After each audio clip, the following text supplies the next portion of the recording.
मैंने मोहब्बत खो दी अपना और शोर मचाया भी नहीं।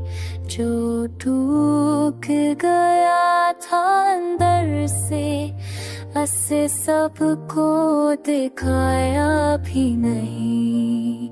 मैं हंसता रहा महफिलों में, दिल रो रो कर थक जाता था। हर कोई समझता था मजबूत, मगर दर्द मुझे खा जाता था। मैंने अपने ख्वाब समते खामोशी से देखे हैं। कुछ वादे जो मेरे थे दूसरों के नाम रखे हैं।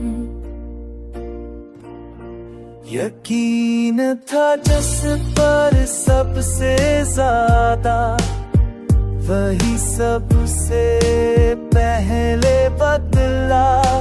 मैंने सवाल नहीं पूछा, बस खुद को ही कसूरवार समझा।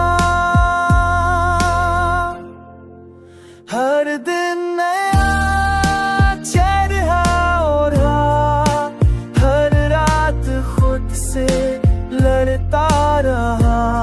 जो कह ना सका किसी से वो बोझ दिल पर रखता रहा। मैंने मोहब्बत खो दी अपना, ये मान लिया है अब मैंने। हर चीज मुकम्मल नहीं होती ये जान